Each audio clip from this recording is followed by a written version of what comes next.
ঝিরি ঝিরি ঝিরি ঝিরি বৃষ্টি হচ্ছে।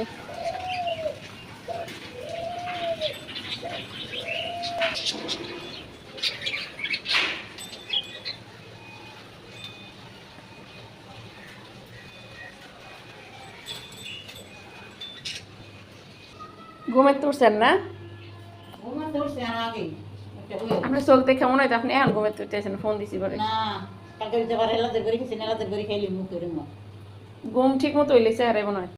আসসালামু আলাইকুম এভরিওয়ান, সবাই কেমন আছেন? আশা করি সবাই ভালো আছেন। এই তো এখন খালাকে দিয়ে যে তেলটা আমি দেওয়াচ্ছিলাম, সেই ম্যাজিক্যাল কুলসুম ম্যাজিক্যাল সেই অয়েলটা এখন আমি আমার মাথায় ভালো করে দিচ্ছি, কারণ আমি এটা দেওয়ার সময় পাই না। সপ্তাহে যেহেতু আমার স্কুল থাকে, আমার মাথায় তেল দেওয়ার একটুও সময় হয় না, কিন্তু এই তেলটা এত এত পরিমাণ ভালো যে এই তেলটা না দিলেই নয়। তো ভাবলাম আজকে যেহেতু আকাশের অবস্থা খুব খারাপ, তাহলে স্কুলে যাব না, তাহলে মাথায় একটু তেল দিই। তেলটা কিন্তু মূলত সপ্তাহে 4 দিন, অন্তত পক্ষে 4 দিন দিতেই হবে। তারপর যখন দেখবেন আস্তে আস্তে তেল পড়াটা কমে গেছে, তখন সপ্তাহে 3 দিন 2 দিন সেটা আপনি ব্যালেন্স করে দিতে হবে। খালাকে আমি বারবার দেখাই দিচ্ছি যে খালা এইভাবে তেল দিয়েন না, ভালো করে উল্টা দিক থেকে দেন। খালা বুঝতেছেই না। তারপর আমার কাছে খুব আরাম লাগতেছে, খালা এইভাবে মেসেজ করে দেয়, আমার কাছে খুব ভালো লাগে। তেল দিয়ে সবসময় এরকম আঙুলের ডগা দিয়ে এরকম করে মেসেজ করার চেষ্টা করবেন, কিন্তু খালা যেভাবে আমাকে মাথাটা মালিশ করে দিচ্ছে তাহলে তার কথাই নাই। তো এই হলো সেই তেলটা, কুলসুম ম্যাজিক্যাল অয়েল। এটা কিন্তু আপনারা অবশ্যই একটা করে নিয়ে দিবেন। আপনাদের আমি মনে করি আপনাদের টাকা ওষুধ। তারপর কি করলাম, তাড়াতাড়ি নাস্তা পানি খেয়ে তাতে বাসা থেকে বের হয়ে গেলাম এই তেল দিয়ে। তো হঠাৎ করে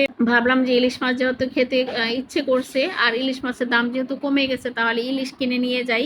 ইলিশ বাজারে যাচ্ছি ইলিশ আনতে। তো জামাইকে বললাম যে আমি আজকে বাজার যাব, ইলিশ কিনতে যাব। তো আজকে চলে গেলাম ইলিশের বাজারে, দেখি ইলিশ পাওয়া যায় কিনা। তো টঙ্গী তুরাগ নদীতে কিন্তু এরকম ইলিশ মাছ পাওয়া যায়, আপনারা জানেন কিনা আমি জানি না। তো তুরাগ নদীর পার থেকে গেছিলাম ইলিশ আনতে। তো এই তো রিক্সা অটোতে নামলাম। তো এই হলো এরকম বন্ধ করে দিচ্ছে।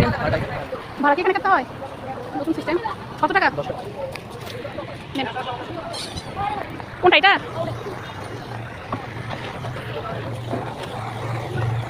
তো টঙ্গী তুরাগ নদীতে নেমে গেলাম। এখানে অনেক নৌকা ছিল। এখন দেখলাম এখানে কি বলে এটাকে ট্রলার বসায় দিছে। তো অনেকগুলো নৌকা এখানে ছিল, নৌকাগুলো চলে গেছে শুনলাম। তো ওই ট্রলারে উঠলাম, অনেকদিন পরে ট্রলার উঠতে পারলাম। ট্রলার আসলে জার্নিটা অন্যরকম। এখানে 10 টাকা করে টিকিট কাটতে হয়, এদের টোকেন দিতে হয় 10 টাকা করে। তারপর ওই পারে যেতে হয়, দেখি ওই পারে কোনো মাছ আছে কিনা। আসলে ইলিশ মাছের সন্ধানে যেহেতু বাসা থেকে বের হয়েছে, আজকে বৃষ্টির দিন, ইলিশ মাছ আজকে বাসায় নিয়েই ছাড়বো। আজকে ইলিশ দিয়ে ভাত খেয়েই ছাড়বো। আজকে যেহেতু টার্গেট করছি ইলিশ মাছ নিবো, তো নিবই। তো এই তো নদীর ওই পারে যাচ্ছি। আমার এই নদী পার হতে অনেক ভালো লাগে। আর একটা গান ছিল আগে না, ওই পারে তো তুমি বন্ধু এই পারে তো আমি, একটা মানে এই গানটা কে কে শুনেছেন বলেন তো? এটা কিন্তু শাবনূরের গান ছিল, শাবনূর আর ফেরদৌসের একটা ছবি গান ছিল, খেয়া ঘাটের মাঝি, তাই না ছবিটার নাম? তো ওঠার পরে এখানে খুব ভালো লাগছে, উঠতে খুব ভালো লাগে। তারপর এই তো দেখেন আমি নদীর পাড়ে গিয়ে আমি কিন্তু ইলিশ মাছ কিনেও ফেলছি, ভুলে গেছি আমি ক্যামেরাটা ওপেন করতে। তারপর ইলিশ মাছ কিনে কিন্তু আমি বাসায় চলে আসলাম। তো এসে গেট খুলেই তো ঘরে ঢুকে গেলাম, ঢুকে দেখি তো এখন ইলিশের পর্যায়টা কি। এই যে দেখেন আমার ইলিশ মাছ। তো ইলিশ মাছগুলো এখন আমি প্যাকেট থেকে কাটবো। তারপরে দেখি আমার ভাইও বাসায় চলে আসছে, সে বাড়ি থেকে লাউ কিনে দিয়েছে, বিস্কিট দিয়ে দিয়েছে বাবা। তো আর এই তো তরমুজ, কোনো একটা কিছু খেলে আমাকে রেখে খেতে চায় না, তো সেগুলো সে হাতে কাছে নিয়ে আসছে, আমি সেটাকে এখন রেখে দিলাম। তারপর কিছু কচু, কিছু আম দিয়েছে। আমি তাড়াতাড়ি এগুলো গুছাই আর কি করব, এখন মাছগুলো রেখে দিলাম। মা কিছু মাছ দিয়েছে, সেই মাছটাকে এখন মেরামত করবো, মানে কাটাকাটি করবো, কিছুটা কাটবো, কিছুটা ছিলে রেখে দিব। যেহেতু খালা আছে, খালাকে দিয়ে কিছুটা করবো। আর খালা সাইজ মতো করে মাছ কাটতে পারে না, সমস্যাটা হলেই সেই মাছগুলো পরে আমারই করতে হয়। এগুলো নিয়ে আমার খুব ঝামেলা হয়। খালাকে বারবার দেখায় যে এইভাবে কাটবেন, তারা যে কেন যে মাছ কাটতে পারে না, মাছটা নিয়ে আমার বুঝতে হয়, এটি আমার সবচেয়ে বড় একটা প্রবলেম। হাজারো শিখাই, তারপর তারা মাছ কাটতে পারে না, তার কি আর করা। তো এই তো কিছু পোয়া মাছও ছিল।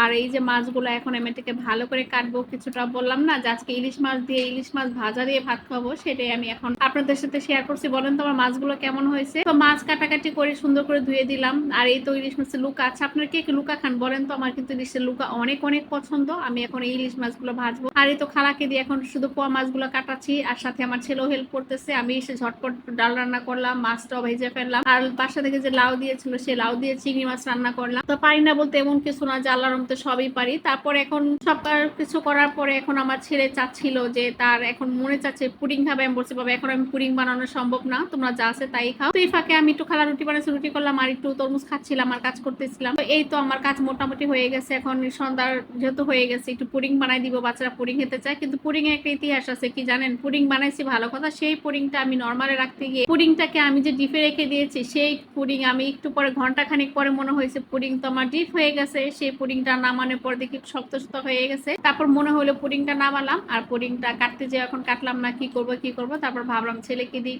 দিয়ে কাটাই। তারপরে তো আমাদের পুডিং কাটা হলো, আর পুডিংটা কিন্তু হেভি টেস্ট ছিল, অনেক অনেক মজা ছিল। আজকের মতো এখানে সবাই ভালো থাকবেন। আমাদের ভিডিওগুলো কে কোথা থেকে দেখছেন আমাদেরকে জানাবেন। আজকের মতো